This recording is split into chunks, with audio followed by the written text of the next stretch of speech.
Javier se despertó sobresaltado por el sonido de la puerta principal cerrándose con un golpe seco. En la cocina, su madre, María, estaba de pie junto a un hombre que no había visto en casi 20 años, su padre, Antonio, con el mismo rostro endurecido y las manos cruzadas como si estuviera listo para golpear. «Hijo, tu padre ha venido a ayudarte», dijo María con voz temblorosa, revelando la traición que Javier nunca imaginó posible. Desde niño, Javier había aprendido a temer las noches en que Antonio regresaba del bar, oliendo a alcohol y rabia. A los 7 años, en una pequeña casa en las afueras de Barcelona, el caos era constante. Antonio, un obrero de fábrica con un temperamento volátil, descargaba su frustración en golpes que dejaban moretones en los brazos de María y en el espíritu de Javier. Una noche, tras una paliza particularmente brutal, María tomó la decisión, empacó lo esencial en una maleta y huyeron en un autobús nocturno hacia Madrid, dejando atrás a Antonio sin una nota de despedida. Nunca más. Mi amor. Le había prometido María a Javier mientras el niño sollozaba en sus brazos. En Madrid, reconstruyeron sus vidas. María encontró trabajo como limpiadora en un hotel. Y Javier creció en un apartamento modesto, asistiendo a una escuela pública donde se esforzaba por no destacar. Pero las cicatrices internas persistían. Javier desarrolló una timidez crónica, un miedo a la confrontación que lo hacía evitar cualquier conflicto. A los 25 años, Javier era un joven reservado, trabajando como diseñador gráfico freelance desde casa. Su vida había tomado un giro inesperado 2 años antes, cuando conoció a Miguel en una cafetería del barrio de Malasaña. Miguel, un profesor de historia de 28 años, con su carisma natural y su pasión por la justicia social, había derretido las barreras de Javier. Su relación floreció en secreto al principio, llena de paseos por el Retiro y conversaciones profundas sobre sueños y miedos. Javier se sentía vivo por primera vez, pero el peso de su secreto lo atormentaba. Finalmente, en una cena familiar, decidió salir del armario ante María. «Mamá, soy gay. Estoy enamorado de Miguel», le dijo con el corazón en la garganta. María se quedó en silencio, su rostro palideciendo. «Eso no puede ser. Hijo. Es una fase. Algo que se te pasará», respondió ella, negando la realidad con una sonrisa forzada. Javier insistió, explicando cómo se sentía completo con Miguel. Pero María cambió de tema, como si no hubiera oído nada. Días después, la tensión en el apartamento era palpable. María evitaba mirar a Javier a los ojos, y sus conversaciones se reducían a lo esencial. Javier notaba cómo su madre pasaba más tiempo al teléfono, susurrando en la habitación. Una noche, Miguel vino a cenar para intentar mediar. «Señora María, Javier me hace feliz. Y yo a él. Solo queremos su apoyo», dijo Miguel con respeto. María lo miró con desdén. «Tú eres el problema. Has confundido a mi hijo», espetó, revelando un prejuicio que Javier no sabía que existía en ella. La cena terminó en lágrimas, con Javier defendiendo su amor y María retirándose a su cuarto. Al día siguiente, Javier encontró a su madre revisando viejas fotos familiares, incluyendo algunas de Antonio. «Mamá, ¿por qué miras eso?», ¿Él nos destruyó?, preguntó Javier. A veces. Las familias necesitan un hombre fuerte para enderezarse, murmuró ella, sembrando la semilla de la duda en Javier. La llegada de Antonio fue el punto de quiebre. Ese hombre, ahora con canas y una cojera leve por años de trabajo duro, entró en el apartamento como si nunca se hubiera ido. He oído que necesitas ayuda. Chico, dijo Antonio con una voz ronca, ignorando el terror en los ojos de Javier. María, de pie a su lado, explicó, lo llamé yo. Tu padre sabe cómo manejar estas desviaciones. En nuestra época, las cosas se resolvían con disciplina. Javier sintió el mundo derrumbarse. ¿Cómo podía su madre, la mujer que lo había salvado, traicionar su confianza de esta manera? Fuera de aquí. Los dos, gritó Javier. Pero Antonio se rió. No te vas a librar tan fácil esta vez. Miguel, alertado por un mensaje de Javier, llegó corriendo y se interpuso. Esto es inaceptable. Javier es adulto. Y su orientación no es algo que se arregle con golpes. La confrontación escaló, Antonio empujó a Miguel. Y María intervino, defendiendo a su exmarido. Javier, abrumado por el pánico, huyó al balcón, recordando las noches de infancia donde se escondía bajo la cama. En las semanas siguientes, la casa se convirtió en un campo de batalla. Antonio se instaló temporalmente en el sofá, bajo el pretexto de reconstruir la familia. Insistía en conversaciones hombre a hombre con Javier, llenas de sermones sobre masculinidad tradicional. Los hombres de verdad no se enredan con otros hombres. Es una debilidad que hay que extirpar, decía, evocando memorias dolorosas. Javier resistía, pero cada encuentro lo agotaba emocionalmente. María, dividida entre su amor maternal y sus creencias arraigadas en una educación católica estricta, justificaba sus acciones, lo hago por tu bien. Hijo, la sociedad no acepta esto, terminarás solo y rechazado. Javier se sentía traicionado, la mujer que lo protegió ahora lo exponía al mismo monstruo del pasado.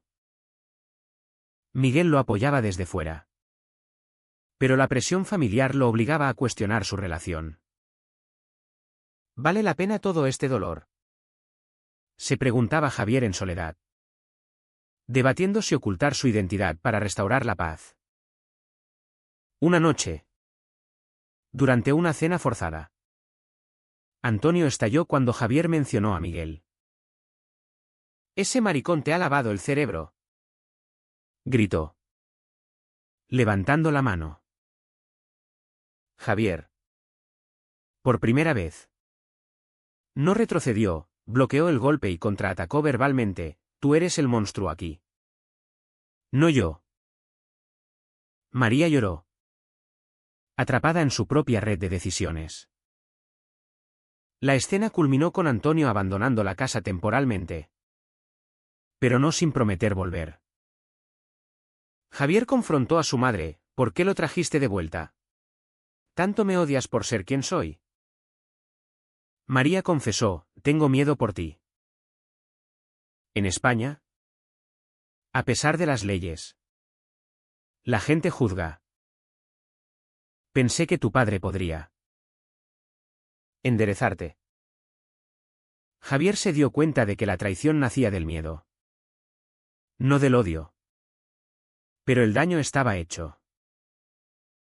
Su confianza en ella se había roto. Javier comenzó a planear su independencia.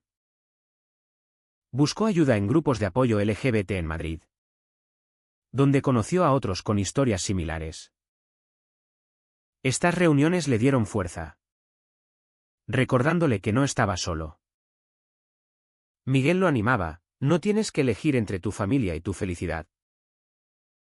Pero la tensión en casa persistía. Antonio regresaba esporádicamente, exigiendo cambios. En una discusión acalorada, María reveló un secreto: tu padre cambió. Se arrepiente de lo pasado. Javier dudaba: ¿era posible la redención para un abusador? Esta duda lo atormentaba, cuestionando si perdonar era debilidad o fortaleza. La situación se complicó cuando Antonio organizó una intervención familiar. Invitó a tíos y primos conservadores, llenando el apartamento de voces acusadoras. Javier: esto es contra natura, dijo un tío, citando pasajes bíblicos. Javier se sintió acorralado, como un animal en una jaula. Miguel, excluido de la reunión, esperaba afuera, listo para intervenir. Dentro, Antonio tomó el control: he venido a salvarte de ti mismo. Hijo, rompe con ese hombre o atente a las consecuencias. Javier, con el pulso acelerado, defendió su amor: Miguel me da lo que nunca tuve, respeto y cariño verdadero. María, sentada en silencio, finalmente habló: tal vez tengan razón. Javier, piensa en tu futuro. Esa frase fue el golpe más duro. La traición de su madre lo dejó sin aliento. Tras la intervención, Javier huyó a casa de Miguel, un pequeño piso en Chueca, el barrio gay de Madrid. Allí, entre lágrimas, confesó sus miedos: mi propia familia me ve como un error. Miguel lo abrazó, recordándole su valor: eres valiente por ser auténtico en un mundo que no siempre lo acepta. Pero la presión no cesaba. María lo bombardeaba con mensajes, suplicando que regresara y arreglara las cosas con Antonio. Javier debatía internamente: ¿debía cortar lazos para protegerse o intentar reconciliarse? Esta elección lo consumía, evocando el trauma infantil donde huir era la única opción. Días después, Antonio apareció en el trabajo de Javier, un coworking space en el centro. Tenemos que hablar. ¿Solo tú y yo?, insistió, arrastrándolo a un café cercano.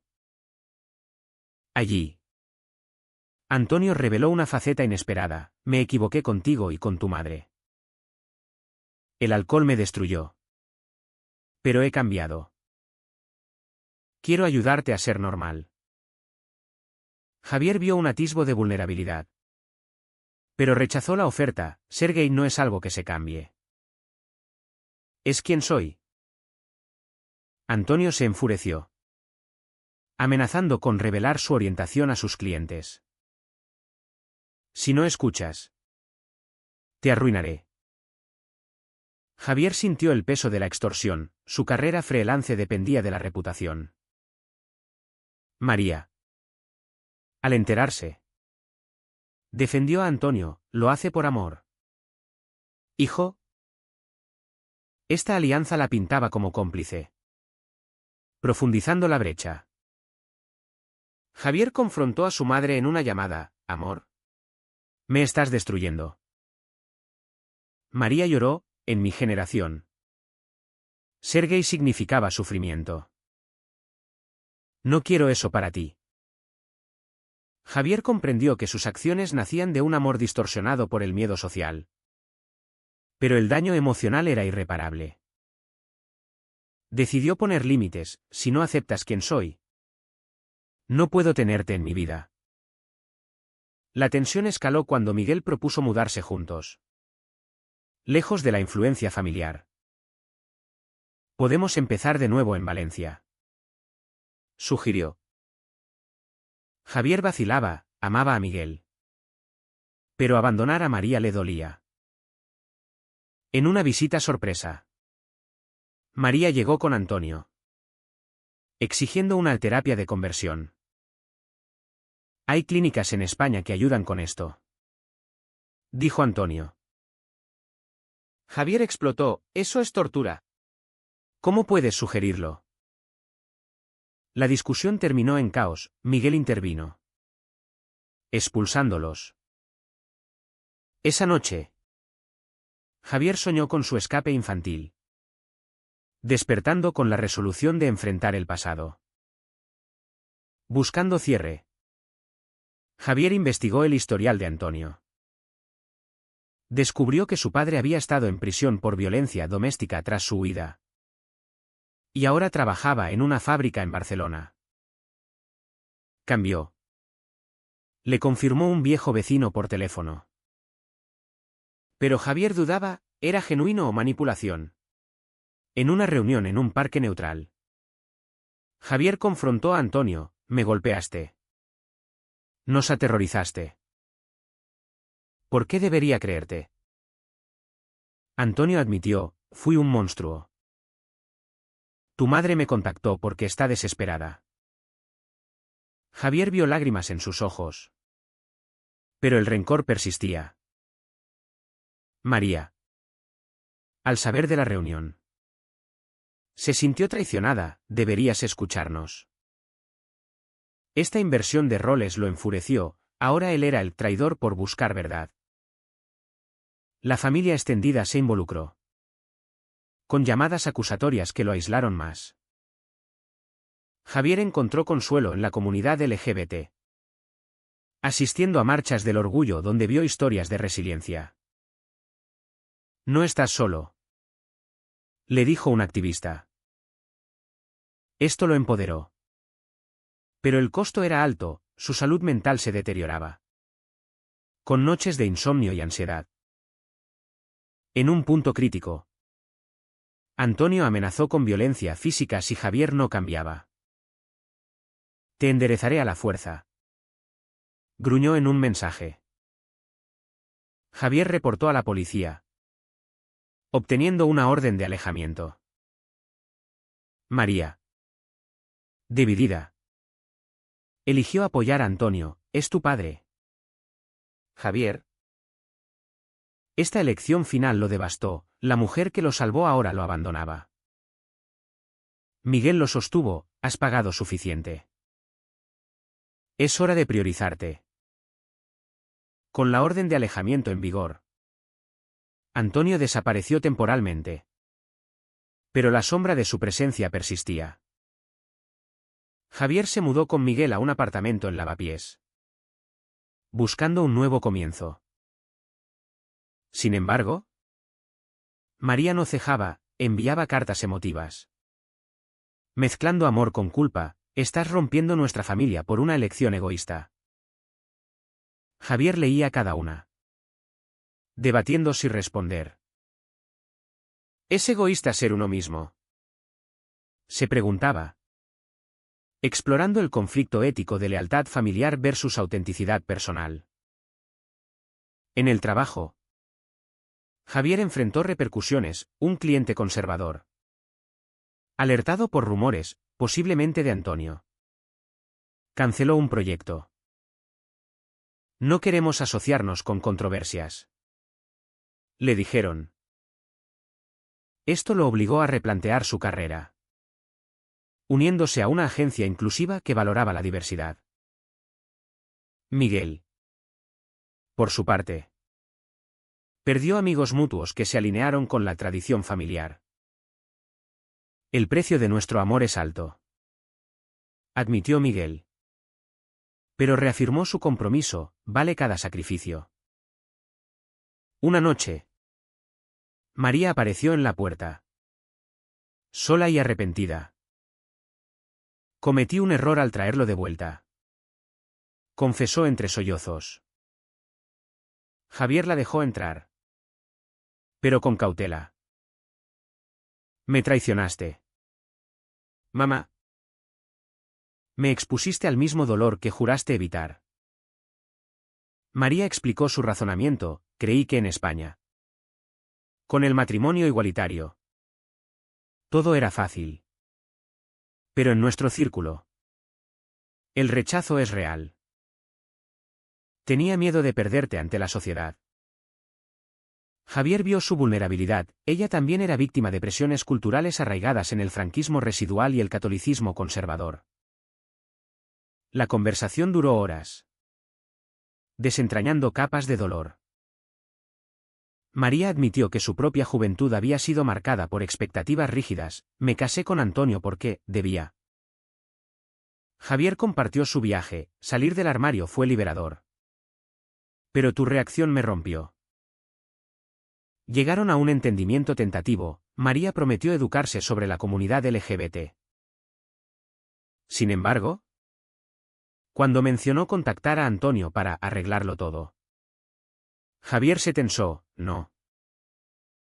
Él no cambia. María insistió, todos merecen una segunda oportunidad. Este desacuerdo resaltaba el dilema moral, perdonar al abusador o protegerse. Días después, Antonio violó la orden, apareciendo en una manifestación donde Javier participaba. Hijo. Escúchame. Gritó entre la multitud. La policía intervino, arrestándolo. Javier testificó. Reviviendo traumas, me golpeó de niño y ahora me amenaza por ser gay. El juez extendió la orden. Pero el incidente expuso a Javier públicamente, amigos y colegas lo apoyaron. Pero el estrés lo llevó a terapia. En sesiones con un psicólogo especializado en traumas LGBT, Javier exploró sus conflictos internos. Siento culpa por rechazar a mi familia. Confesó. El terapeuta lo guió, la lealtad no significa sacrificar tu bienestar. Miguel asistía a veces, fortaleciendo su vínculo. Pero María, influenciada por Antonio desde la distancia, vacilaba en su apoyo. En una llamada, dijo, si rompes con Miguel, todo volverá a la normalidad. Javier colgó, dándose cuenta de que su normalidad era tóxica. La alta tracción llegó cuando Antonio, liberado bajo fianza, organizó una emboscada. Invitó a María a un encuentro pacífico en un café. Pero era una trampa para confrontar a Javier. Alertado por un primo, Javier no fue. Pero María sí. Al regresar, ella estaba magullada, discutimos. Y me empujó. Javier enfureció, ¿ves ahora? No ha cambiado. María. Finalmente despertando. Denunció a Antonio. Lo hice por ti. Pero me equivoqué. Admitió. Esta revelación la liberó, comenzó a asistir a grupos de apoyo para familiares de personas LGBT. Javier y María reconstruyeron su relación lentamente. Paseos por el retiro se convirtieron en espacios de honestidad, te amo. Hijo. Tal como eres. Pero el daño perduraba, Javier lidiaba con desconfianza residual. Miguel proponía matrimonio, hagamos oficial nuestro compromiso. Javier aceptaba. Pero con reservas sobre invitar a María. En una cena de reconciliación, Antonio irrumpió, evadiendo la orden. Esto termina ahora. Gritó, atacando verbalmente. Javier se plantó, fuera de mi vida. No te perdono. Miguel lo respaldó. Y María. Por primera vez. Defendió a su hijo, vete. Antonio. Nos has dañado suficiente. La policía llegó. arrestándolo definitivamente por violación repetida. Con Antonio en prisión por agresión y violación de orden. Javier sintió un alivio parcial. Pero las secuelas emocionales persistían, noches de pesadillas donde revivía el escape infantil y la traición reciente. He pagado un precio alto por ser yo, le dijo a Miguel en una noche de intimidad. Su relación, fortalecida por la adversidad, floreció. Planearon una boda sencilla en el Ayuntamiento de Madrid, simbolizando su victoria sobre el prejuicio. María, transformada, se convirtió en aliada. Asistió a talleres sobre aceptación LGBT, confrontando sus propios sesgos. Me avergüenzo de haberte herido, le dijo a Javier en una carta. Él la perdonó gradualmente, reconociendo que su madre también era producto de una sociedad que estigmatizaba la diversidad. El amor verdadero no condiciona, respondió Javier. Juntos, participaron en eventos del orgullo, donde María vio la comunidad vibrante que su hijo amaba. Sin embargo, la sociedad española, a pesar de sus avances legales, aún albergaba bolsillos de intolerancia.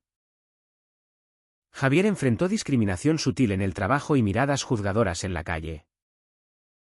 Esto lo motivó a activismo. Comenzó un blog sobre experiencias LGBT en familias conservadoras, inspirando a otros. Miguel, orgulloso, lo apoyaba. Tu voz cambia vidas. Años después, con Antonio cumpliendo sentencia, Javier reflexionaba sobre las decisiones tomadas. ¿Había valido la pena el dolor? Su boda con Miguel fue un hito, María. Como testigo, lloró de alegría. Estoy orgullosa de ti, dijo, sellando la reconciliación. Pero Javier sabía que la curación era continua, el trauma no desaparecía, sino que se transformaba en resiliencia. En una reunión familiar ampliada, Javier compartió su historia, desafiando prejuicios. Algunos parientes se alejaron, pero otros se abrieron. La familia no es sangre, sino aceptación, declaró.